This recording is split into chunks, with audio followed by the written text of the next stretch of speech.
caravan is painted all red and white. That means everybody's staying overnight. And a barefoot gypsy boy, he just sang and played. And a woman tells us of her way. And she said, la la la la, la la la, la la la, la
radio show. I came in at the wrong time. You can't in here. We're all full, dude. We're officially Sorry. back? All full. Awful. We are officially back. Planet Creatures 407/420. Live from AKA. famous and historic Cannabis Council with everybody in all the puzzles we put together here. It's too many people to announce. I'm just gonna throw it over to Rick. Rick, you got some organizational action here. And introduce some of the people that are here, and then disseminate some time for them to talk and say whatever they want. How about that? Well, how about if we just run around the room first of all for names, and we're only going to start with the inner circle here. Let's start with the amazing Chuck Ream from Ann Arbor. Yay! Two Joint Jamie Lowell from Bay City currently. Typical. Professor Mike Whitty Dr. from many Doctor. places. Doctor Detroit. Amy Carter, mother extraordinaire, fantastic autism warrior. We have Deborah Young over here, who's pioneered many different cannabis movements throughout different cities in Oakland County and other places. Thetford Township trustee Eric Gunnels. Our radio show host, Michael the Madman Camoran. Madman. Attorney from the Grossi Pointee, Paul Thylenda. Yes, moderate applause for Paul. That's Yes, fine. Paul. Thank you, Paul. And the guy who controls your volume and microphone, Jim Powell. Yeah, Jim. Yeah. All right. There's a big variety of other people in the room, too, providing background Uncle noise, Jesse. so dig it. Uncle Jesse and Jeanette's here now. Jeff Frazier's in the Oh, house. we got lots. Hey, Jeanette. Jesse Riggs Grab is a mic, here. introduce yourself. Brian Woods. Yep, all kinds of folks. All right, that's what I was Where talking did all these people John come from? Schlicker's in the background, too. So I've been asking. Where's everyone- the fire So this is the marshal? question we're going to ask everybody. Pass this question around. Everyone has to answer. Isn't it true? No one really is going to smoke marijuana anymore because it's not illegal. And Oh, watch out. The lawyer's in the room now. David It's no Rudoy, fun okay. anymore. I've run We're that in joke trouble. a couple times. Amy Carter, what do you have to say? What is going on today in your world as all these things happen? Oh, that's you. Answer the question.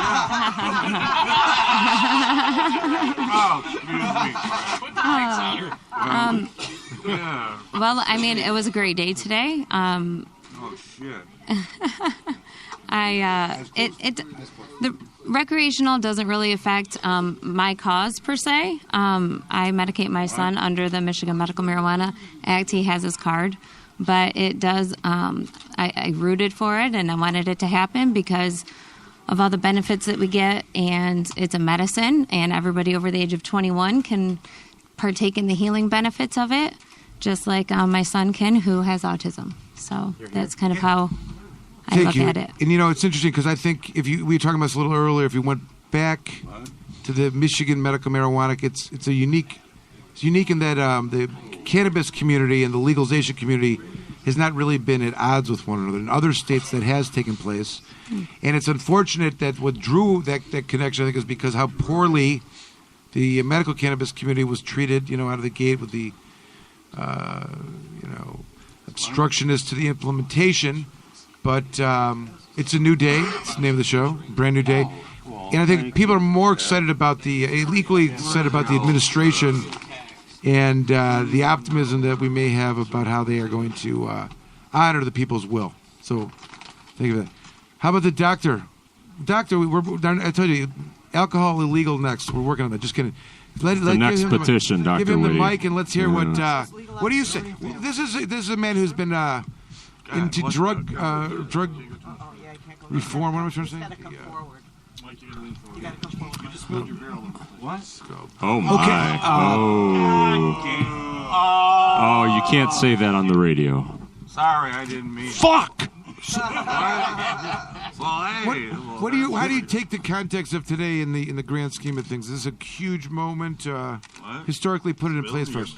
I'm asking solid questions. Come on. I think why not go back to the possibility of changing the way we operate our lives and our culture and our consciousness, and open our hearts and have a whole new way of living our lives, and keep a lot of our roots values and the local growing, and more people become gardeners, and more people share, and more people treat this as a social, not an economic issue, and it rebuilds community, and it gives us friends and companions. We've had a richer education mixing with the people in this room and the people listening to this show. We've had a richer life experience than most normal people. Even though some of us are members of normal, we're really not completely normal. So this is a wonderful gathering of kindred spirits brought to us by the plant. So it's something spiritual and holy and healing about it. And I think we can be bolder and integrate ourselves into all the other fields and backgrounds that our own lives take us to. So we're bringing a cross-section of humanity together, rich, poor, black, white, young and old, people of every background and point of view. Wow. Well said. Amen. Pretty cool, brother. You mentioned something that we haven't really talked about. It's actually the effects of cannabis and how it, brings people together, arguably, whether it's in, ceremonial form and other, and I think that's the point you're trying to make. Will we see this as a ritual in religious events or gathering events? Is this the next, who wants to jump in on that one? Jamie, you are always, I don't know. I'm happy to jump in, but you must repeat the question because I wasn't paying attention. Damn it, Jamie. I don't have headphones on. Put some headphones on, Jamie. Maybe go let Dr. Detroit answer those. Did you hear the question? Do you think we'll see rituals with this? Do you think it'll become more? I'm taking out how soon before it begins? Before we start going to places and they're smoking cannabis instead of drinking, or cannabis is part of part of the menu of items that will be served in restaurants and bars. Do you think that it's a future for a world we're going to live in, Doctor? It's always been a sacred herb. Yes. Getting us together away from screens and away from isolation and being lonely and not knowing our neighbors and never getting together, finding a way to slow our lives down enough so we don't try to accomplish this kind of creed of greed and rush and chase money. We can still have a wonderful life. So we're on to something bigger than any of us realize what we're on to, even though we're burdened by all the bullshit that's dropped on us from politics. We got to have a positive and hopeful and happy journey to to our own integration and self-healing and self-acceptance and accepting each other as well. Even the people that sometimes threaten us and disturb us, we have to be a little gentle and more forgiving. Speaking of bullshit politics, now we'll be able to throw this right in the face of all of our elected officials and say, look, the people have spoken, it's over, let's move forward. And hopefully they listen to us. It's so diplomatic of you, Eric. I like the way you emphasize throwing to the face of your opponent. Yeah. Nevertheless, what about Eric? What about the people that won't join the Army anymore? Shouldn't we fear the fact that now people aren't going to want to go to war on behalf of the United States now that everyone's smoking marijuana? That's a real concern. Well, you know what? Let's hope that we can end all wars with cannabis. So let's hear it for that. I'm all in favor of that. It's called. Let's make love, not war. The military welfare. What was going on right now? The constant budget. All right, but there's this theory, Chuck. You know what I'm talking about, right? There's always this. Tim talked about it too. Like there's undercurrent, an actual belief that if people were smoking marijuana, they were going to become, they're the doves. During the Vietnam, and it kind of carried over. There's people that think that you've heard this before. Someone go. I'm going to sponsor an essay contest at Arrowwood with Arrowwood. $1,500 prizes to see how people express that the sacred plants, the teaching plants, the psychedelic plants, or the spiritual plants do increase your propensity to be more moral, to behave better, and to be able to take people off addictions and solve major problems in their life, and move forward with the next plants that come along. This is nice. I'm a little high now, but we've got to work first to get everything done we need to do with cannabis in terms of social use, integrated into every part of society, because it is better to normalize cannabis than any of these other drugs that are available, for God's sake. And then we've got to move into the other sacred and holy teaching plants that are even more powerful than cannabis, that can help turn our civilization around. Einstein, smartest dude yet, Einstein said, we're never going to solve the problems that got us into our situation currently with the same kind of consciousness that we got into those problems with. It's going to take a fundamental societal consciousness change in order to even begin to solve the massive problems that we've created for ourselves. And that's the level we're operating at. So that is a fundamentally religious and spiritual level, and a cultural level, and a necessity, a duty for us to normalize its use. Not just stick with legalization, but to normalize it, to say it is better than opiates or meth or alcohol or cocaine or pills. And none of us should have to feel ashamed for using it. Yeah, exactly. Yeah, that's it. We're gonna start the movement for the psilocybin. You were alluding to that. Jamie was talking about that too. He signed up after.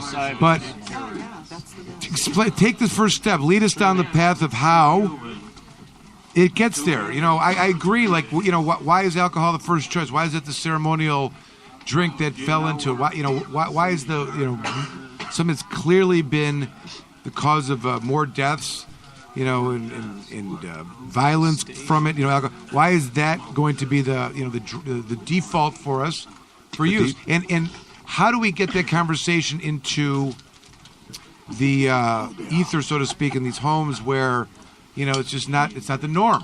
How are we going to do it? I don't know. It is the default for use because it is the choice of the people who rule the society, and it serves the functions of society.